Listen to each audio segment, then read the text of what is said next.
Hi guys, welcome to week 1 of color theory. In this video I'm going to go over the homepage and the syllabus and the art kit, and at the end of this video I'll have instructions on how to participate in the discussion below, a way for us to start to get to know each other. Okay, so let's look at the homepage. We're looking at it now. At the bottom you'll find what to do that particular week. So every week you'll be looking here to see what you're doing. And then if you need to backtrack to look at an assignment from the past, you can come here to modules, and it has all the stuff week by week. And then back to the home page. So here at the top we have the name of the course, description of the course, plus some links for support. Student Support Hub has all these options. This is nicely laid out. All these options for you to get help. And then if you're having specifically a mental health thing, there's a phone number and an email here, and the hours for the Wellness Center. Then there's this Students Guides and Support link, which answers a bunch of common questions. There's also Support Resources page, which has these 4 different links for 4 main areas that people are looking for help: guiding Panthers to success. This is academic and career counseling, financial aid, admissions and records. All right, so this should have everything you need as far as support right here on the home page. And then these links are things like the art kit, technical help desk, which is like computer or Canvas issues, class Q&A, that's a class forum, so you can just, it says ask anything here, so anything you want to ask and have it go to the whole group, you can put it here and one of us, student or me, will answer. And then my office hours. This instructor bio is a narrative of my teaching career so far.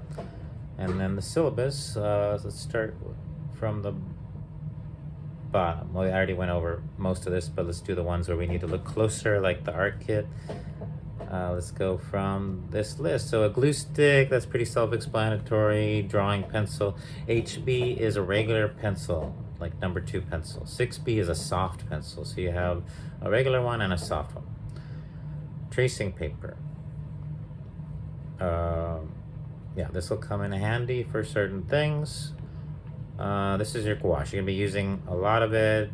It is expensive. It's really nice gouache, and it's better to work with the nice stuff. You'll be glad. If you had to use the cheap stuff, you would be wishing you had the nicer stuff. So, and then we have this Filbert 6. You'll probably be using this brush quite a bit. It's a nice soft brush. A Filbert is a flat that has curved edges. So it's like somewhere between a flat and a round. It'd be nice if you could go to the art store and get one that's a little bit wider. That'll come in handy. You'll appreciate having that. If you can afford it and you can have time to get it, get one that's a little wider. These other brushes are tiny. They could be useful for details for certain things. In general, I think for this class they're a little small. And then we have the construction paper. You all know what that is from grade school. It'll be useful for a couple of the assignments to have that construction paper handy. This is the brush set with the tiny brushes I was showing you. That's an eraser, self-explanatory. Plastic palette tray. The thing about this, with gouache can get reactivated with water, so you can put this one that looks terrible, looks all messy, but you can neatly put different colors in the different wells and let it, and it can dry. It's fine. Even if it does dry, it's fine, because you can reactivate it with water and use it again. Unlike acrylic or oil paint, which will end up drying and not be usable, this can continue to be used even if it's dried up. Sometimes, like after years and years, even the stuff in your tube may dry up of the gouache, so you just peel open the tube and you can do the same thing. You can use it from there. This cover is nice. If it does happen to be wet, you can put the cover on it and carry it around with you. 2 different places, so it makes it portable. Yeah, you'll probably want an extra palette that's bigger, like something, not a porous surface like paper, but something that's either waxed or glass. I use a glass palette, which is great because I use it for acrylic and oil too, and that stuff will dry and not be usable anymore. You can, if it's glass, you can scrape it off with a razor blade. That's why I use a glass palette. And I find this to be a little bit tiny as for mixing colors. And then illustration board. So we're gonna be doing the major assignments on illustration board. I have a piece here that's very small. The pieces that come, there's 4 pieces that come in the kit, and they're bigger. They're 16 by 20. 16 by 20 inches. You're gonna have this washi tape, which is removable tape, so you can use it for taping off edges of paintings and making swatch shapes, like little squares of colors to show colors next to each other. And then you have this bag that it has all the supplies in it. So this is a pretty durable bag with a zipper, and you can kind of see inside, but also kind of keeps it semi-private. So it's nice. And this privacy webbing is also for the strength of the bag too, so it has 2 purposes or 2 uses. And then dropping stuff. Okay, I dropped my ruler. And then let me go back. So we're done with the art kit. And then the office hours. So you just click on here. It has my email. Email me and tell me some times that would be useful for you. Like give me a couple times that would work for you for that week, and then I'll let you know which one's good for me. Or you can, I should be online Wednesdays between 10 and 12, so you should be able to just drop in. I might be in the kitchen or the bathroom or outside or whatever, but just so you can email me if you can't connect for some reason. That's office hours, and this is instructor bio, just kind of a narrative of my teaching career so far. And then the syllabus, okay, and that's what we'll finish with, and then we'll have the instructions for the discussion. So syllabus. Boom. Okay. I'm gonna sit down for this one. Camera down. All right. Syllabus. There's my email address. Here's my Zoom. Here's some important dates. Course description, student learning outcomes, ACEs. These are qualities that are outside of traditional academic evaluation of things that are for like interpersonal skills, etc., or life skills. And we've been including these in the rubrics, and some of us even use them for your overall, for the assignment grade. And I've been doing that. I've been including them as part of the grade. And I will try to make a collaborative thing, even though this is online. I will try to do a collaborative thing this semester if we can. But communication and innovation, I mean, these ACEs skills are applicable for an art career or any kind of career. They're very, very useful. And it's nice in an art class to emphasize things beyond technical skill, because there's a lot more to art and being an artist than technical skill. Technical skill just gives you some options as far as making choices about what you want to do, but it's not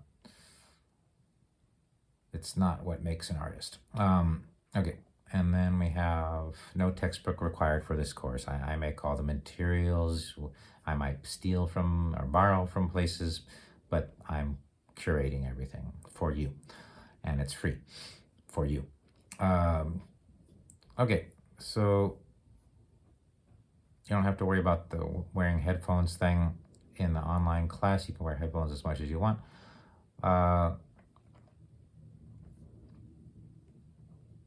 And then, yeah, I recommend people turn in their work on time. I'm not going to penalize you if it's late.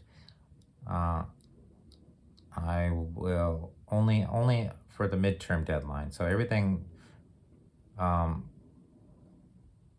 to the midterm deadline needs to be turned in at the midterm deadline and around the middle of the term. And then there's a final deadline, and that's to be expected that you have to turn in everything before the end of the class. Also, everything that's left. So there's 2 hard deadlines. The rest of these deadlines, these assignment due dates are soft. There's like every Monday night. But I recommend that you turn it in because I can help you more if you turn it in. I'll comment on your work and tell you what you can do. Then you'll have another chance to turn it in again. There's no limit to the amount of chances you have to improve your work.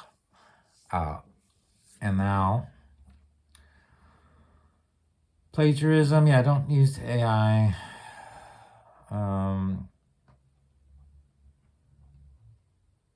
For your assignments. It's not going to be satisfying for you in the long run, and it's not going to help. Homework is due, and so 9 hours a week. So is how much work you should have for a 3 credit hour class. Even more in some cases, but I'm going to keep it to 9 hours or under of work per week. My recommendation is to go ahead and schedule 3-hour blocks in your schedule and make it for art in general, because even if you finish everything for the class, then you'll have this time blocked off to do more and experiment more with color and with your painting and your drawing and everything. You can have fun with it if you allow yourself, if you give yourself that space, give yourself the time and space. So schedule 3 3-hour blocks. That's my recommendation. 3 3-hour blocks in your schedule for each week. And so much, and then that's a lot of art time, and you'll be so happy that you did if you do it. You can, use your sketchbook. Use your sketchbook to put in all your ideas, everything you think of as far as art. Sketch things out, draw things that you observe and that interest you day to day, because you'll use it. You can use it for this class, and even if it's mainly an abstract or non-objective art class, as far as the artwork we're doing, what you're looking at can inspire your abstractions. Okay. And then we're grading breakdown. I might share your work, so if that's okay, you don't have to say anything, but if it's not okay, let me know. And this is basically what we're going through, kind of an introduction week 1, and then we're getting into color systems, additives and subtractive organization.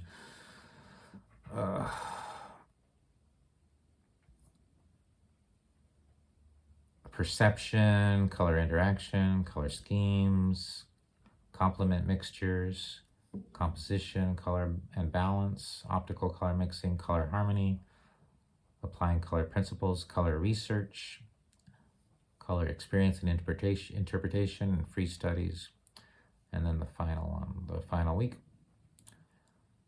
These are support links again, notes on accessibility, notes on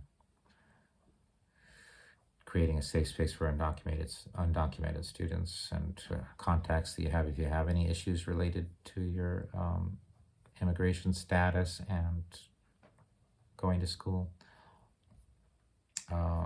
That's the syllabus. Okay, so I've covered everything related to the home page. And for this discussion, down below, we will be sharing a video of a song related to color and give a little sample of the lyrics that you like to share with us. All right, so you're finding a song or thinking of a song related to color, You're sharing the YouTube video and in the discussion, and you can say something about the lyrics. Also, comment on one other person's post to get full credit. All right, thanks.